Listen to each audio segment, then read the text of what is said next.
This is Kat with the Cat Haas Outdoors podcast. I'm so excited to share today's episode with you. Hey everyone, welcome back to the Cat Haas Outdoors podcast. Joining me today is fellow broker at Price & Co. Real Estate, Corey Popejoy.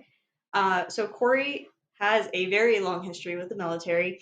I'm going to let him kind of do a little bit of an intro for himself here, but today we're just going to talk about what it's really like to be in the military, just telling a couple of stories, and just kind of how he moved from military to construction to real estate, and just kind of chat and have a fun conversation.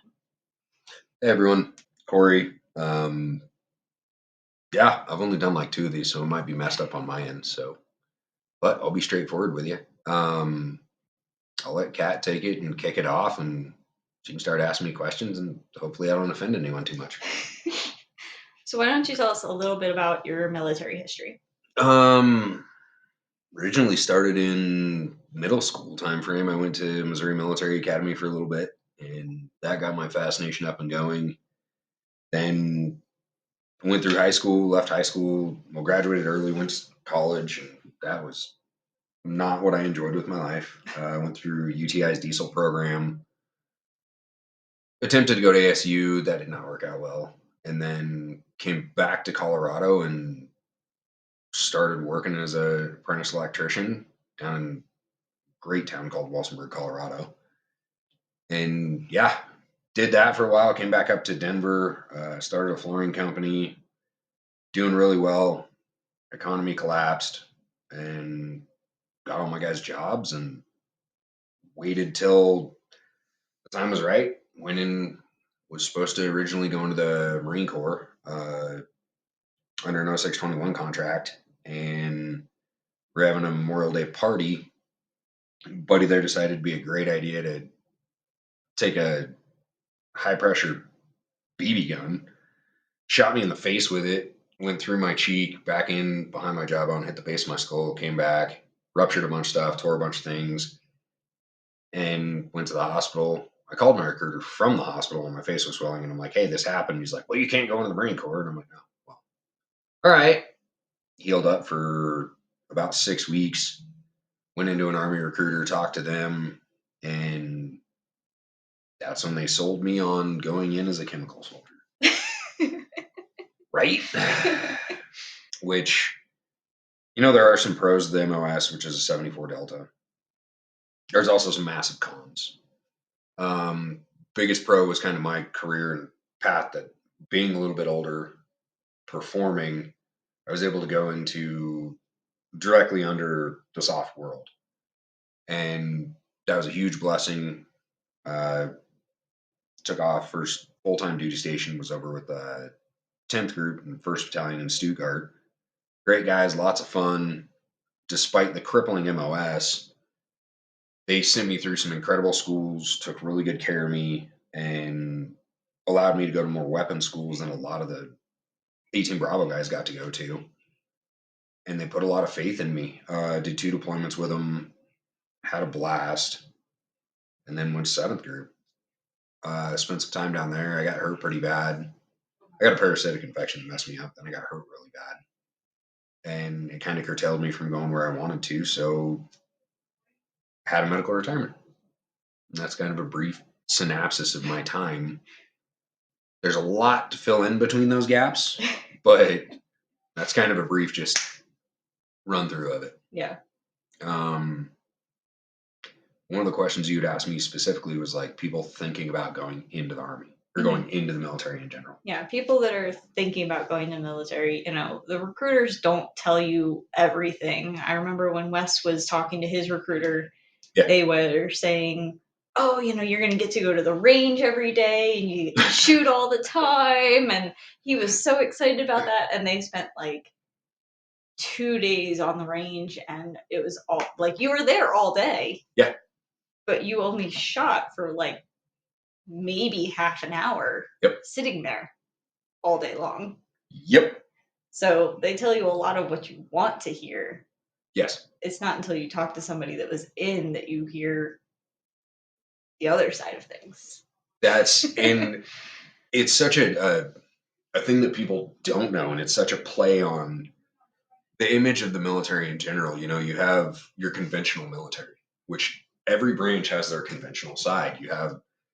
Within Marine Corps, you've got your conventional infantry dudes, those kind of guys. Then you step over into MARSOC, which is totally different spectrum and realm.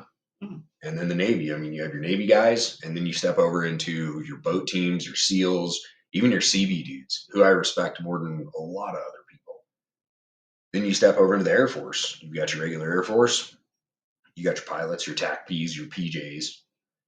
Then you go into the Army. You have your Army guys, you got your Rangers, you got your SF dudes.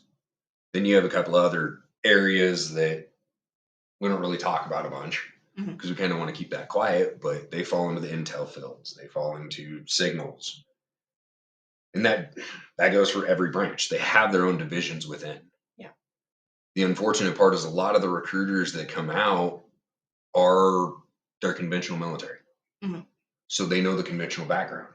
Now, SOF does have its own recruiting areas, but a lot of times that's for guys that have been in the military. Yeah. It's not laid out to a direct civilian, even though there are now pipelines where you can literally go from civilian to basic training to your OSET, which is your one station unit training, directly into selection for being like special forces guy, or going directly to regiment and going through RASP. You have those pipelines, which a lot of conventional recruiters don't know anything about. Yeah. They just know the theory of it. They haven't gone through it. Mm-hmm. So there's a huge break in knowledge that's disseminated to people wanting to go in, and even people in the military, what you actually can do. Mm-hmm. I would say that knowing what I know now, looking back, definitely wouldn't have chosen chemical. Wouldn't have even gone anywhere near it.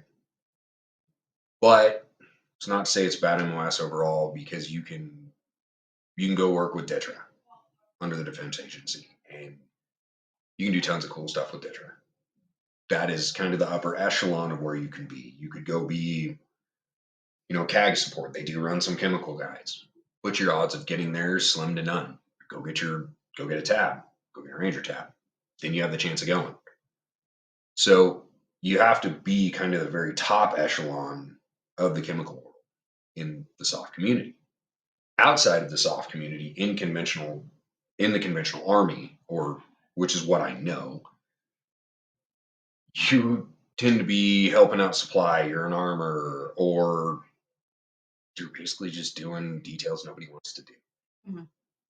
You're the fill-in gap, because when was the last time was there a chemical war, a nuclear war? Yeah, it's good to have those forces on standby, but anybody can be cross-trained into it. Mm-hmm. So in going back, I would have definitely selected a different initial MOS. I would have gone under the intel side, signal side. If I could have done, even looking at, I know the Air Force and been TAC-P or PJ. Mm-hmm. Those guys have incredible careers. They're tough dudes. They go through a lot, but they get treated very well. Yeah. And we've worked with some definite gunslinging TAC-Ps. Mm-hmm. We've had some that are like, whoa, calm down, buddy. The PJs, those guys always great mission set. They do tons of cool stuff. They get to work with all the SOF community. So they'll get attached to Rangers, they'll get attached to SEALs, they'll get attached to MARSOC guys. Because ultimately they're pararescue. They've got combat lifesaver skills that are above and beyond anyone. They've gone through being basically a trauma medic. So to kind of sum it all up, if you're looking at going into the military, do your research on every MOS. Sit down, look through everyone, read about them, capture those first, 10 that really catch your eye. Then take those and look into all of them even deeper. Then probably select another 5 out of those. Then take those 5 and get really curious about them. Go see if your recruiter will let you talk to someone in the MOS. Hop on Facebook and look up some of the pages for those MOSs. Just get information, because there are MOSs that are a dead-end career. Yeah. There are some that they're just literally a stepping stone to keep thriving and going. Mm-hmm. Look at Like your schools. What schools do you want to get? Does your MOS line up with those schools? Is there, like, if you get, say you go into the Army, and I'm just referencing it because I know it, you go into the Army and you get an airborne contract. Well, that's going to, usually, it'll pin you with an airborne unit only. There's some times that you, even though you're airborne qualified, you still get sent to a regular unit. Now, whether that be due to injury or due to just that's the way your manning roster worked, or your MTO was slotted, and HR sends you there. Mm-hmm. Look and see, can you get air assault? Is there any special schools that you can go to? Like, if you're, what would be a cool one? If you're like the infantry dudes, can you go and get any additional qualifiers under mortarman? Can you do any of that kind of stuff? Learn about those so you can start developing your pipeline Mm-hmm. and how you want to achieve it. Look at, the longevity within an MOS. Some are short-lived. Some MOSs people do one time in them, they're like, I'm out. Yeah. I'm either getting out of the military or after reclass right now. Yeah. Because they got fed a line of BS by some recruiter or someone that was like, oh, you can go do all this crap. Nah, dude, you're going to sit in the mop closet and you're going to pop out and then you're going to go check the motor pool and PMCS the vehicles. You're going to do that 5 days a week. Yeah. Meanwhile, you have a formation at 5:30 or 6 in the morning, do your PT, then you all go shower, eat, then you have another one at 9, then you got another one at 11:30, then one at 1, one to get released. And that's like baby and control monitoring. Yeah. But if your brain works that way, hey, have a blast. Yeah. I know when Wes was first talking to his recruiter, he was going to go in his military police. Mm-hmm. And after talking to somebody that had just gotten out from being military police, he was like, oh, I can't do this, because he was like, I cut grass and pick up cigarettes outside the gate all day. Yeah. Wes like, I can't do that. No. So that would have driven Wes insane. if you haven't been able to tell, Corey and I know each other very well. Yeah. And he knows my husband Wes as well, who I'm sure will be on here at some point. I'm sure I'll wrangle him into doing something. But so there's a lot of history. Oh yeah. Between the three of us. Corey's become a very, very good friend of ours, as almost like family at this point. So. Yep, they're my family. They're stuck with me more so than I'm stuck with them. So. I don't know. I think you're pretty stuck with us. I mean, I could just imagine Wes out clipping grass, going do. He'd be like an ADHD mess, and psychosis would set in after like 2 months. And then we'd all be like, all right, dude, how do we help you? What do we do? I think the only thing would be putting him in a straitjacket at that point. But part of how Corey and I met is that Corey is also an agent with Price & Co. Real Estate. And we met through one of his former clients who gave us his number. He helped us buy our house. And so I just want to talk a little bit about military relocation, PCS moves, buying and selling during a PCS move, and about your program, Foundations for the Frontlines. One of the questions you asked me originally was, what was the motivation to start it? Mm-hmm. One of the biggest motivations for me was the convoluted and messed up process of getting out of the military. And, while you're in, you're a tool for a certain purpose. You're doing this, you're doing that, you're doing whatever. And then all of a sudden they're like, hey, you're getting out, medical discharge. We're going to just rent their hands and be like, here's these classes, do these, and then sign this and get out. There's not this great, like, hey, we're going to take you, we're going to walk you through this, we're going to show you. It's more just, there you go, see you later. Oh, and by the way, you have 98 forms that you got to turn into transportation and moving and housing and all this, that hopefully they approve your expenditures to move home. And it was such a frustrating process that I was like, I can spend the next 6-7 months fighting this to get all my reimbursements, or I can go do something productive that'll make me more money back in the time frame that it'll take to fight this. Mm-hmm. So I just let it go. I mean, after I think the forced submission of paperwork and them going, oh, well, you need to change this. I'm like, I can't do this anymore. It's just mentally, it boggles my mind as to how each different base and each different housing center and each different area has a different process they need completed. Yep. And how the interpretation is done by the individual person handling your case, not by an overall set format. So you could, depending on your luck of the draw, you would get one person that's like, this looks great, we can turn this in. Or they'd be like, hey, we got to change this real quick. If you get it back to me, in the next day or two, right on, we'll just get it submitted. Or you get the one that they just mark stuff and they send it back to you and say, change this. Can't get a hold of them. You can't reach them. They don't want anything to do with it. Then you send it to them and it takes them 6 weeks. Yeah. Then they send you back more corrections after. And you're like, well, you didn't tell me the exact corrections. I corrected what I knew how. So it just became this messed up process. And I was like, I didn't come out of it all mentally. No, I'm already mentally screwed up. I have my whole life. But I didn't come out of it where it was like, I had a bunch of people dependent on me. I had multiple kids. I had to do a bunch of other things. And it was painful enough for me to do it.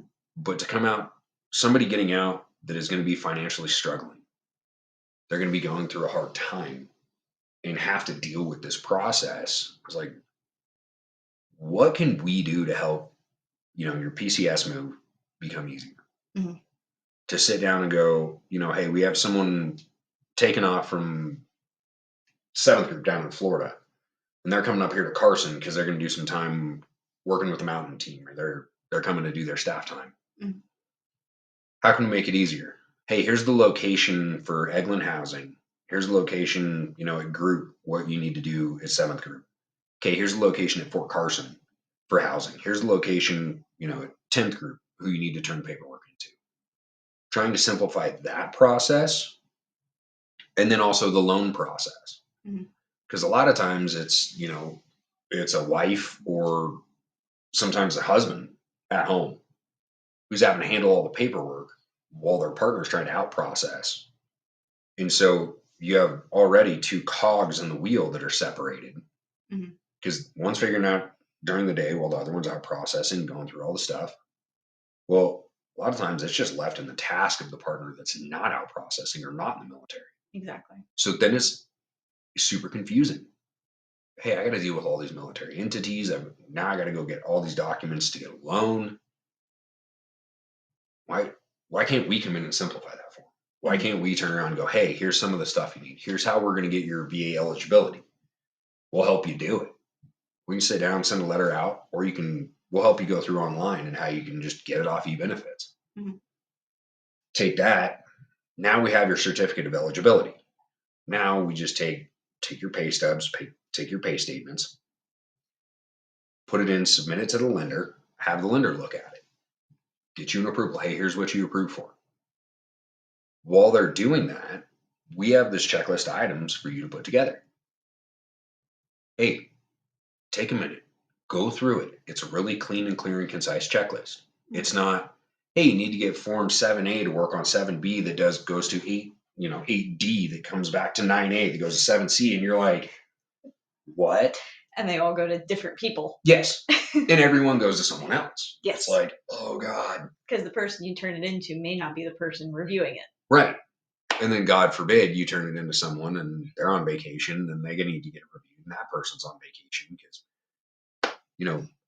a lot of times government employees are promoted through sheer attrition of time, not performance. And so we wanted to sit down and give back in that way of helping, plus being able to help you out with movers, help you out with, hey, look, knowing our geographic areas, do these areas work for you? Are these price points that do work? What would it take to get into this price point? Also teaching some financial education. Military does not teach financial education. No.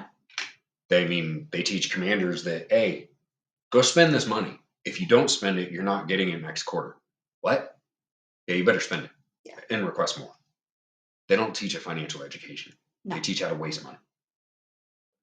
So if we can sit down and look at somebody who, like an E5 that's, say they're pulling in like with BAH and BAS and all their items, say they're pulling in $4,900 a month. Mhm. It's not realistic to tell them, hey, you're going to qualify for, $700,000 house at 6%. No. Nah, you're going to be, everybody in the family, including the kids, is going to have to go get a job at that point. Yeah.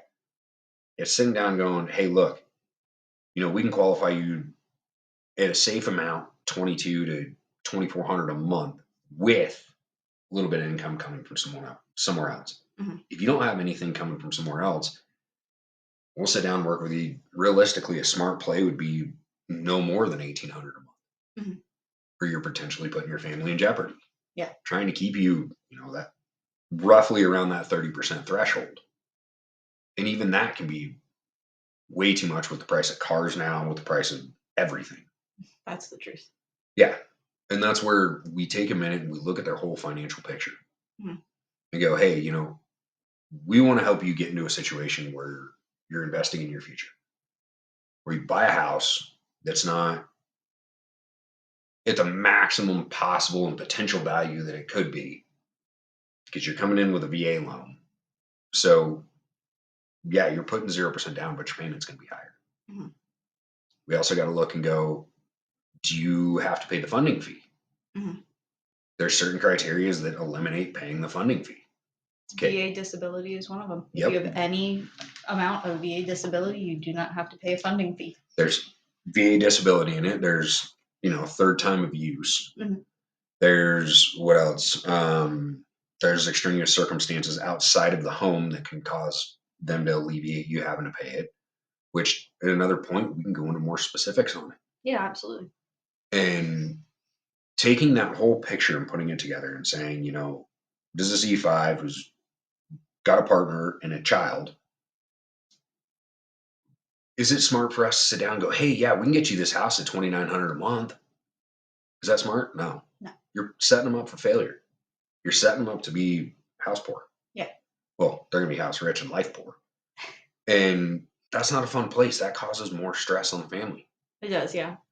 Where it's already stressful enough with deployment cycles and training and JRTC and having to go out into these freaking field exercises that are, we're going to simulate a deployment. We're going to shove you out here for 5 weeks without a phone and all this. And it's like, that already adds a stressful element. Then you clip them at the Achilles and take their financial side away. You got a soldier that's out doing their thing and you have a spouse that's at home struggling with money. Mhm. That's not fair. No. That's not right. So what we do is we look at that whole picture, put it together, and tell them, like, here's what's going to be smart. Here's what I definitely wouldn't do. And here's a good potential play for the future. Mhm. That gives them more of a chance to make a long-term investment picture. Mhm. And the other side too is, like, you can't always expect promotion. You can't always expect, some of the tax break on a deployment. The crazy ideology I see all the time. Oh, let's have another kid. Well, yeah, you get an additional $250 a month. You really think that's going to pay for a child? No, it's definitely not. Like, the amount of people that are 22, 23 years old, that the logic behind them is, if I have more kids, the military's going to take more care of me. That's not true. No. In the slightest. And so we'll sit down with their whole financial portfolio. We'll go, hey, what can we do now? What does your 5-year plan look like? Do you know if you're going to be within this unit? Obviously, that can change at any time, depending on what your HR decides, and also depends on choices you make in life. Like, hey, you get promoted early. Sometimes it's amazing. Other times it's like, hey, you got promoted early. You're out of here. Yeah. Duty station somewhere else because we don't have a slot for you. Mhm. So you're, instead of taking that 2-3 years that you'll be there, you're gone in 9 months. Mhm. They curtail your assignment, you're gone. And then you get that one moment that it's like, you get the benefits of being promoted. Then they're like, guess what? You're going to Korea. Okay. What? Yeah. You worked yourself into going somewhere. So we got to look at all those factors on, if the family has to take off, can they refinance the place? Is there a chance for them? Will they have enough equity that they can come in and refinance it and get it out of their VA loan so they can turn it into an investment property? Mhm. VA loan, you cannot use it on an investment property. It's got to be a primary residence. Now, there is a couple of catches within there where you can buy like a duplex, triplex, and they as say long as one unit is your primary residence for 1 year, yes, 12 months and 1 day. Yep. And that's where you can use it on your investment side. But a great way to do it is make the acquisition with a VA loan, get it. If the market's going up, wait till that equity's there, then refinance based on your equity. Pull it back into a conventional loan, use VA to get another one. Yeah. Keep moving forward. We got people, I got buddies who every duty station, they bought a house or two. Then they've held on to them over time, and now they have some cash flow with their retirement. Yeah. Got other buddies who they bought what they shouldn't have bought when they bought it. They couldn't get out of it, and it sunk them. Now they can't get a VA loan because all their VA entitlements are overspent, which is another huge thing. Our education goes into VA entitlements. So the math and the calculation on it is extremely complex, just like your disability ratings calculator. Whoever wrote them, I'm pretty sure, designed a proprietary system that they patent on how to give someone psychosis. But you spend a certain amount of your entitlement based on what you purchase. So, and there's a weird multiplier within it that we can explain, and if we go into a special session on it, we can look, hey, how much do you have left? Have you used any? Do you need to recoup some? How do you recoup it? Then that opens you up to use that VA entitlement or VA loan again under those entitlements. Because you can't have two VA loans out at the same time. Yes. It's just, you can't play a game of having two primary residents for a long time and doing all that. No. You'll go into definitely some black water with that. That's not even the gray zone anymore, which the gray zone's fun, but don't go into the black. Yeah. Those were the biggest motivators to put me into this, were simplifying some of this for people, understanding that there's already stress on the family, there's already stress on the soldier, making it easy for them to, hey, this is the house we want. Okay, here's a little bit of paperwork. We'll hit the ground for the rest. Now we tell that client what we can give back to them. And whether that's paying for a home inspection, sewer scope, which always get a sewer scope, no matter what you do on a house. It's $150 to $200 that could save you $30,000. Home warranty, specific repairs that might be needed. Anything along those lines that we can work within the client to alleviate costs out of their pocket, because we cannot turn around and go, hey, we're going to put this towards closing on a VA loan. Can't do it. No. VA won't accept it. So we talked a little bit about foundations for the Frontlines, how that kind of got started. And obviously it's grown to a much larger program now since you've brought in other agents to help with that program. It's growing. Oh, yeah. You're not the only one running it anymore. Now it's, trying to bring in referral basis program for military bases across the country, and it's going to spiral very fast. Yeah. And that's where staying ahead of it, I'm trying to control it. I'm keeping things at a control point so they don't spiral so quick and just become insane and bloated like the rest of these programs. It's still really personal, and I don't want it to lose its personal touch. Yeah. Or it's like another generic, I'm not going to say any other programs, but one of those where it puts them back in the feeling of run of the mill. Yeah.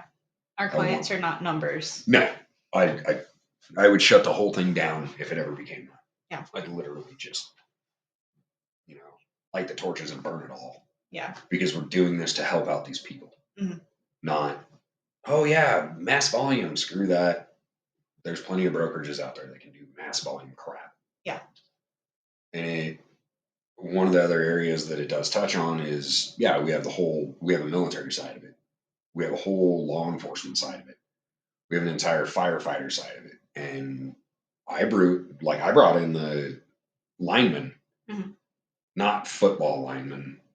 They don't need help. Well, yeah, they need help we can't provide, but the guys that are out in the middle of a storm putting power lines back together, making sure you got power, all that kind of side. Your medics, your EMS, all those. Everybody who falls into that realm of putting themselves before other people usually get left in the back burner. Absolutely. That's the other huge area that they need it. They deserve it. They need the help, need to be taken care of. If they're not getting it, they can't do their jobs. No. They're worried if you got a lineman out there putting together something after a massive blizzard and he's stressed out because trying to buy something or do something and he's not getting the help he needs on the backside. So he's thinking about that. God forbid he ground in the wrong spot and then he's done. Yeah.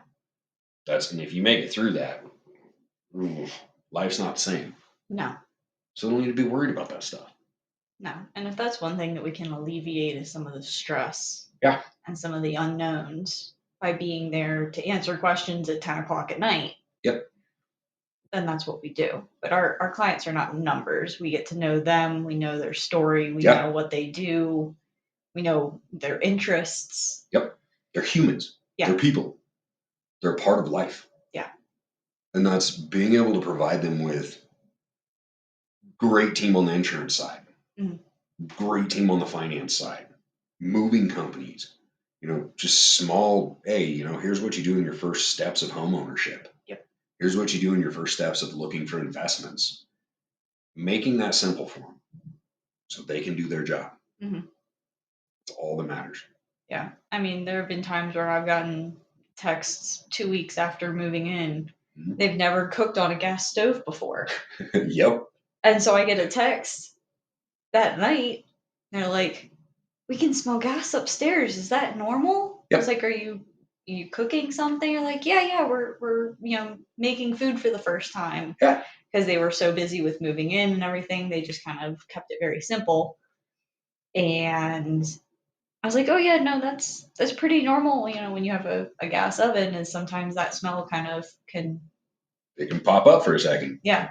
And it's especially during that ignition period, right? When you're priming it, you got it on, and then till that igniter hits, you're going to smell a little bit of gas. Yeah.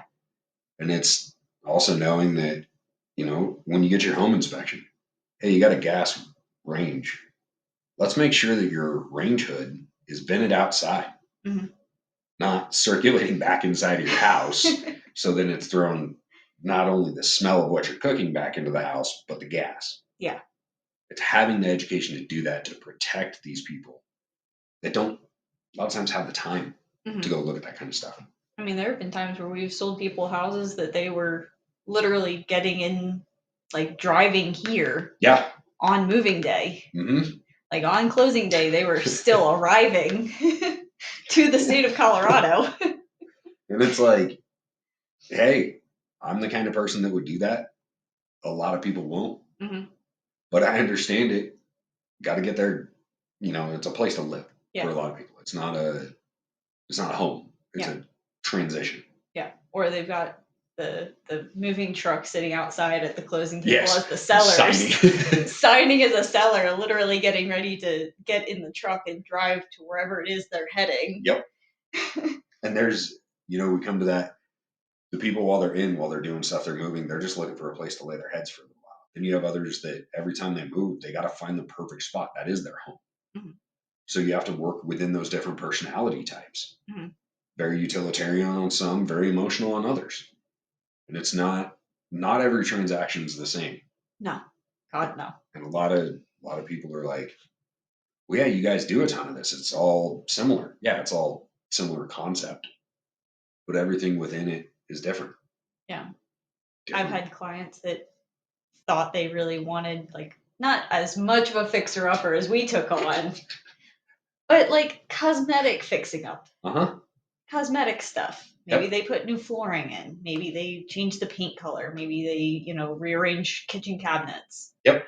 And then we start looking at those kinds of houses and they realize, you know what, maybe this isn't for us. Maybe we just buy something that's, we paint, we move in and we're done. Yep. just because you think you want a fixer-upper does not necessarily mean I think there might be some personal side on that coming into play on this. a little, just because we did want a fixer-upper. That's not wrong. We did want a fixer-upper. We have a lot of sweat equity into that house. Yes, you do. But we've also renovated the entire house at this point. There's not a single room that is untouched. Hey, it gives Wes something to do so he's not out clipping grass at a freaking gate entry. Yeah. And that's, different personalities, right? Some people, all they want to do when they get off work is go to their home. Yeah. Some people get off doing one job and they want to go do another. Mm-hmm. And that's working on their house. Some people can live, hey, they bought a house, it's their primary, and they have 8 roommates. Yeah. It's all just dependent on what you want to do with life in your long term and what you can handle. Nobody else can tell you what that is besides yourself. Exactly. And it's where, we spend a lot of time, we're talking about people that are active in the military, active in the EMS field, active linemen. We also have the retirement side of that. Mm-hmm. What are you going to do in the long term when you're stepping out? Say you've been in the military for 21 to 25 years. Yeah, you've got your retirement, you got some of your medical side. Hopefully you made good choices while you were in. But if you didn't, hey, there's a solution for that. Mm-hmm. If you made good choices, cool, we can amplify on that and grow more. Where do you want to be? How are you going to leave your assets behind? Mm-hmm. You have to look at the living side. You have to look at the mortality too. Yeah. Do you have your stuff set up in a trust? Do you have your stuff just floating out there? Is it in an LLC? There's a lot of complex scenarios that go into this. Mm-hmm. It's our job to decipher them for our clients and get their long-term set safe and protected. Exactly. And it's in the creation of this, we didn't want it to just be like general knowledge. Hey, I'm a broker and I run around and I sell houses. It's like, we're here to help you out in life. Yeah. We're here to help you out with everything that you do. Mm-hmm. And it's, if we know a connection, you're looking for a job. Hey, cool, we're going to set you up. Let's talk to that person. If we can help you send resumes out, if we can help you get a resume restructured, mm-hmm. Or if you're at that point in life where everybody goes through it in these fields where they want to take a break, mm-hmm. step away. Hey, what are you going to do in the interim for a little bit? Are you going to go back? Is a career transition something that you can step into and be happy with at the new place you're going? Because I will tell you one thing, changing from the military to the civilian world is, you cannot walk into the office and be like, hey, stupid, you screwed this up. Yeah. It really pisses people off. Then you're the one that HR's complaining about. And you're like, why is everyone being sensitive? Yeah. Well, that's how we talk to each other. Can't do that anymore. No, not even just in today's society, but as far as like the military is a whole different. There are things that Wes says at home that I'm just like, what in the world? And then I hear him with his buddies or him with you, or like when Joe comes around and the three of you all are together, I'm like, oh my God. I mean, I'm sure you and Andrea could do a podcast on conversations of being with someone in the military and deciphering it. And yeah. And how inappropriate a lot of it is. But that's that dark sense of humor you develop to go through and cope with everything. And I didn't really realize how bad it was until being out for a while and people are looking at you like, hey, dude, you can't say that kind of stuff. You're like, I can't? Instead of being like, no, I shouldn't. And that's, talking through that, understanding that our clients have a lot of dark senses of humor. Yeah. Really dark. And that's how we cope. But we have fun. We talk to one another. Yeah. Would I recommend putting a lot of my clients and friends on something public facing? No, not the slightest. I mean, I'm sure Kat's got hesitation having me on this right now, as it is. Only if Wes was involved, or Joe. Yes. If either Wes or Joe were here, I'd be like, eh. Joe is one of Corey's friends from when he was in the Army, and the three of them, when they get together, is comical and not something you would invite your kids to be around. No. No. They're all good guys, though, I swear.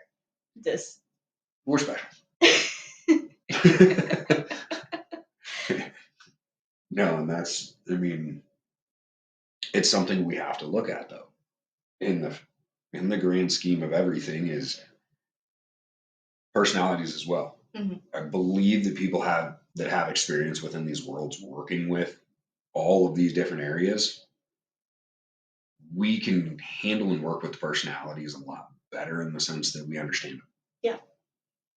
It's easy to not understand the personalities and why we are the way we are, the dark sense of humor, that kind of stuff. The hey, fire and forget thing where it's like, hey, look, we got someone buying a house. They're either coming back in from country or they're taking off again. And like, I've been literally sitting here at 1 a.m. talking to a buddy in Afghanistan, trying to work him through coming back here to buy a place. Mhm. And we take that, we can deal with it. We can talk with it. We can work with it and understand and put everything together for these clients versus people who haven't been around this. It can be real difficult for them. Yeah. To understand, why do I have a client calling me at 1 a.m? Yeah. What is going on here? I don't know. They're sitting in a mud hut, they're sitting in a bee hut, just kind of chilling out, trying to fast forward their life. Mm-hmm.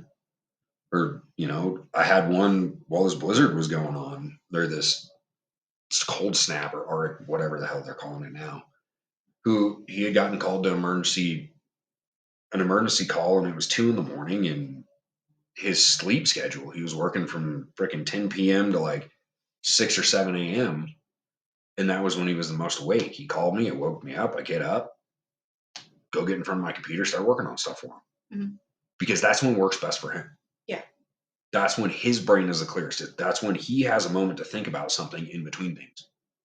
And hey, if it pops, okay, we got to be there to do it. Yeah. Which it's not the easiest thing in the world sometimes, in the sense of like, I'm not fully awake yet, and I'm sitting there slapping myself because I don't have time to make any coffee, but I need to step up to the plate for him. Exactly. Yeah, I mean, that's kind of sums up a lot of it. Yeah, it does. It's a passion. Mm-hmm. It's not run and rinse and repeat scenario. And it's why we haven't had to do any heavy advertising. Mm-hmm. People are just starting to pile in, and it's all starting to roll on its own, and it's all referral now. It's been realistically, it's been about 2 years of kind of working on this and pushing it, that it's grown its own snowball. Yeah. And we'll contain and control the snowball. But yeah, that's kind of my input on it. What do you have question-wise? What? Not sure I have any additional questions, mainly because I've worked with you through foundations. Yeah. As a client and, as a broker. Yeah. So what are some of I know some of the benefits. What are some of the benefits that we offer our clients as buyers or as sellers should they choose to work with us? Other than, we get to know our clients. They're not just a number to us. Yeah. But some of the benefits that we give back. Sales side. So working with sellers, reducing commissions, not trying to run a full 3%, keeping money in their pocket. That's one of the biggest things that we can do up front. Mm-hmm. And it's to sell a home. Yes, there's challenge to it, but to say that it's the hardest thing on this earth would be a lie. Yeah. We can set up a client for great success on the sales side by doing the due diligence ahead of time. Mm-hmm. And basically that allows a buyer to come in. If they're represented with a buyer's agent, all the due diligence stuff is done up front. Mm-hmm. So that buyer's agent, literally they're coming in just to represent the deal goes well. Yeah. They don't really have to do much. That's our guarantee. That's what we need to do. That's what all brokers should be doing on the sales side, period, whether they're a part of this or not. Yeah. And on the backside, it's like, if you're doing a sale with us and a purchase, hey, we can tank that commission side even more. Mm-hmm. and go after, like, on the sales side, we'll drop it down 2%, 1.5%, 1%, depending on the deal, depending on how everything's moving. And then we go around to the buy side. On the purchase side, we can give back a part of the commission, just throw that back into the pot on, hey, we're going to have this, whether it go towards your closing cost, which it can when it's not a VA loan, then we can pay for your home inspection, pay for your home warranty, do additional inspections like a sewer scope, which I bring up again. Radon. Radon Radon's a big mitigation. thing out here. Yeah, Colorado and radon. And depending on where you are, like, there are some areas in Colorado that you'll get like 6 on radon. There's other areas like Brighton where we just had one come back at 34. That's like smoking 2.5 packs a day. Yeah. It's horrendous for you. Yeah. And other incentives are, hey, look, you need some blinds in the house, or you want a credit to go towards some work that you want to get done. Cool. We can work with you on that. Mm-hmm. We can put part of the commission back to it. And that's where we've had clients say, hey, no, we don't want you to throw anything back into it. That's how you make your money. And so I'll always do a sly thing and buy their home warranty or do something. And just because it's a moral principle to make sure that they're always covered. Yes. And we have other clients that have been in really bad positions that I've given up the vast bulk of the commission just to make sure they're okay. Yeah. Because it's making sure that deal that goes through to take care of their life. There's plenty of deals out there. And sometimes sitting down and working with the ones that are really in that position that's difficult to help them out. Because you know that it's a chance for them to step forward. Yeah. Other biggest thing that we offer is the human factor. You're a human, we're going to treat you like a human. Exactly. You're a part of, come hang out with us. Like, well, after we do a deal, come do an event, come hang out, give me a call. Let's go shoot some stuff. Let's go blow something up. Let's go have some fun. Yep. Like, let's not just do a deal and see you later. Let's go out, be a part of things. Like, there's one of my clients who called me and they were in a bad position. They had a blowout in one of their vehicles and he was way the heck away, couldn't get to his wife. She was stuck on the side of the road. And I was like, all right, threw the compressor in the truck and was like, cool, go fix this. Ran over, popped it off, put a tire on for them. Then they put their spare on, got them back to the house, took their tire over, got a new tire put on, brought it back, put it on the car. Just a part of what we do. Yeah. There's no reason that each transaction should be just a number. No. Some clients, a lot of our clients don't have a truck themselves. Yeah. So, like, you move into a house that doesn't have appliances. What are you supposed to do? Wait 2 weeks for something to be delivered? No. You text one of us and say, hey, I bought this fridge, but I don't have a truck to go pick it up, and it's going to be 2 weeks before they can deliver it. Yep. All right, cool. Tell us where we need to meet you, and we'll go pick it up. And that's when I call Wes. Hey, Wes, what are you doing? Well, I was going to do, no, we're going to go move some stuff. Okay. Wes inadvertently supports foundations very well. Yes. Yeah. The number of times I've had him helping move clients into their homes or picking up appliances. Clogging drains. Unclogging drains. Yep. That's what we do. We have fun. We enjoy it. Yeah. And the side of it too is there's, we talk about a lot of things we can't help. And unfortunately, there's times with clients that we got to develop a plan for them for the long term. There's nothing we can do at the moment because they've made bad choices financially, horrendous choices. So we'll help them build a plan. And that's one thing that there are clients that are hard clients. There are ones that, they're difficult to deal with. And I'll work with them. I'll do the best that I possibly can. Yeah. We have others that are just incredible clients in a really bad position. It's like, we'll come up with a plan. We'll figure this out. Yeah. Everything in life we can figure out. Yeah. And that's one of our big background specialties is, hey, can't do something right now. Let's figure it out for the future. Yeah. Not just leave you hanging. Exactly. That's a huge dynamic that the abandonment that a lot of people get from, the VA side of things and the medical side, it leaves them like, used up, banged up, and forgotten. Mm-hmm. Like, they didn't tell Wes when he was getting out of the Army that he needed to apply for VA healthcare. Yeah. And so now we're in this cycle of trying to get it all straightened out. Yep. He's got it now, but we're still fighting with a previous hospital bill to get him to cover it because they didn't tell him during out processing, Yep. Hey, you need to sign up for this thing so that if you have any sort of medical issues, you're covered. Yeah. Even stuff like that, you hooked him up with a VA disability guy down in Colorado Springs when he got out to help him figure all that out. Yeah. And even those guys sometimes are like, we work to help with claims and everything. We can't even figure this out. Yeah. That's how just convoluted the process is. That's true. And that's another thing. We have referrals to people all across the country, reach out organizations and people that are willing to help. I've had people call me not even looking at buying a house. Just call me and they're like, hey, you're a veteran. You seem like you've made it. Like, I need some help. Mm-hmm. Okay, here's who I know. Here's what I can do. Here's all my contacts.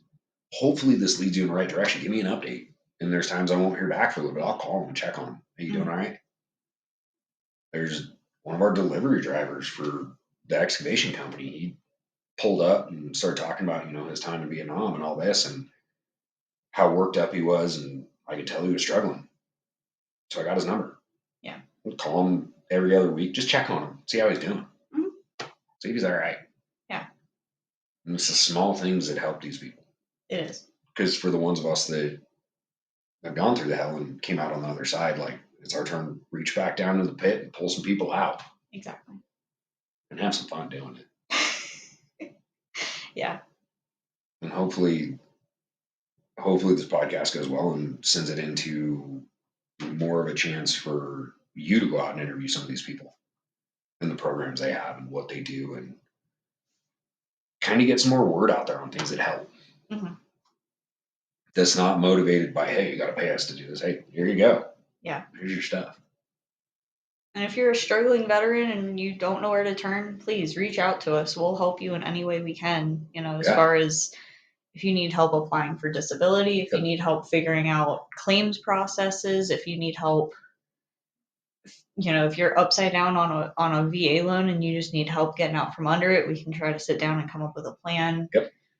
We know really good lenders. We know people that can, really do a lot on the back end of that. Private investors that I've had one bought a guy out of a VA loan on a condo. Mm-hmm. Bought him out and let the dude stay there for a year. Yeah. Just because he felt bad. The guy was in a horrible position. He'd lost both of his legs and was an old dude. So he bought the condo. Mm-hmm. Let him just enjoy the rest of time. And then we got him set up and moved over to a living hospital or what the hell was it called? It was not a retirement home. It was like a medically disabled home that took really good care of him until he passed. Mm-hmm. And those are the things that drive this. Yeah. Doing that kind of stuff. Exactly. The connections. The exactly. And the shit show. Because we do have fun. We do, yeah. We do have a lot of fun. And our emphasis is a lot on veteran stuff. This applies to everybody. I mean, I spent a lot of time working counter narcotics and counterterrorism all over South America. I know the police side of it. I know the DEA side, the CIA, the HSI, all those intricate 3 letters that, yeah, we'll sit down and work with you guys, especially the firefighters, especially the linemen. I mean, even some of the oil guys, I'll sit down and work with them. Yeah. Because they go through hell. They do, yeah. So, and if there's questions, I mean, either of us can be reached. There's questions on anything. Yep. Yep. And if there's any topics that we've touched on today that you want to hear more about, just reach on out and we'll see what we can do about either finding somebody that knows more about that topic or just kind of figuring it out ourselves and doing what we can. But thank you, Corey, for joining me today. Thank you. And I hope you all enjoyed this episode. If you want to hear more stuff like this, please let me know. I'm sure Corey and I can come up with more to talk about. Uh-huh. There are times where we'll literally like spend 5 minutes doing work stuff and the rest of it just shitting around. Mm-hmm. We're just talking. Yep. But we figure things out. We always do, yep. So that's how you learn. Yeah. Sirens. But thank you so much for joining the Cat House Outdoors podcast today, and I look forward to chatting with you all next time. Have a good one.